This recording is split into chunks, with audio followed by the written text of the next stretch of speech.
بسم اللہ الرحمن الرحیم۔ بہت سی چیزیں ہمیں سمجھ میں آتی ہیں وقت کے ساتھ ساتھ۔ ایک حدیث میں پڑھا تھا کہ اگر مسلمان دین کا کام نہیں کرتے تو بعض مرتبہ اللہ تعالیٰ غیروں سے دین کا کام لے لیتے ہیں، مسلمانوں کی مدد کا کام لے لیتے ہیں۔ یہ مفہوم عرض کر رہا ہوں کہ بعض اللہ فساق اور فجار سے دین کا کام لے لیتے ہیں۔ اس کی تازہ ترین اور بہترین مثال یہ گلوبل سمود فلوٹیلا ہے۔ آپ اس پہ غور کیجئے۔ مسئلہ ہے مسلمانوں کا، نکلا ہوا غیر مسلم۔ جو اطلاعات آ رہی ہیں 70% لوگ غیر مسلم ہیں، 30% سے کم مسلمان ہیں۔ تو حق تو یہ چاہیے تھا کہ مسلمان زیادہ ہوتے، اور وہ ماشاءاللہ نکلے ہوئے انسانیت کی بنیاد کے اوپر۔ تو کام تو یہ مسلمانوں کا تھا، ہم نے صحیح طریقے سے نہ کیا۔ اللہ نے اپنے بندوں کو بچانے کے لیے اور ان کی آواز کو مضبوط کرنے کے لیے، ان کے اوپر ہونے والے ظلم کو عالم کے کونے کونے میں پہنچانے کے لیے کافروں کو قبول کر لیا۔ اللہ جس سے چاہے کام لے، وہ اللہ ہے۔ ہم اللہ سے مانگے اللہ ہم سے بھی کام لے لیجیے۔ ہم کام کیوں نہیں کر پاتے؟ ہمیں وہن لگ گیا دنیا کی محبت اور موت سے کراہت۔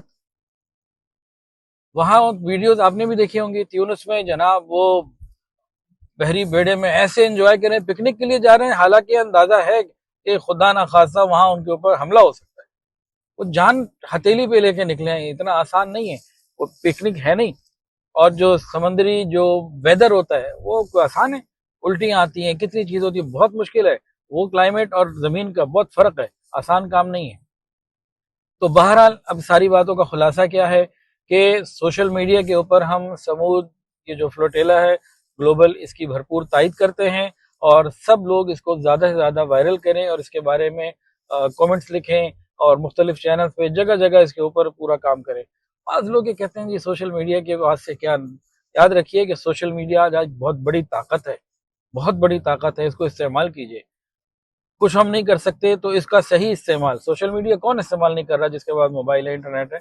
تو اس کا ہم صحیح استعمال کر کے جو ہمارے ادھر ادھر کے استعمال ہیں اس کی کچھ زکوٰۃ ہی ادا ہو جائے، یہ بھی سوچا جا سکتا ہے۔ بہرحال تو ان کے لیے بھرپور آواز کی ضرورت ہے۔ پاکستان سے بھی 5 لوگ ماشاءاللہ گئے ہوئے ہیں، اور حضرت شیخ الاسلام حضرت مفتی تقی عثمانی صاحب دامت برکاتہ العالیہ نے بھی اس کے لیے آواز اٹھائی ہے اور کہا ہے۔ اور اس کے علاوہ سینیٹر مشتاق صاحب ہیں، پیر مدر شاہ صاحب ہیں، اور پاکستان کے ٹوٹل 5 حضرات ہیں غالباً۔ تو اللہ تعالیٰ ان سب کا یہ سفر قبول فرمائے، اور انشاءاللہ ثم انشاءاللہ العزیز اس کی برکتیں ضرور نظر آئیں گی، ہم اس میں حصہ ڈالنے والے بنیں۔ ویڈیو کے نیچے سبسکرائب کے بٹن پہ کلک کریں، بیل کے آئیکن پہ کلک کیجئے تاکہ ہر نئی ویڈیو کی نوٹیفیکیشن آپ کو مل جائے۔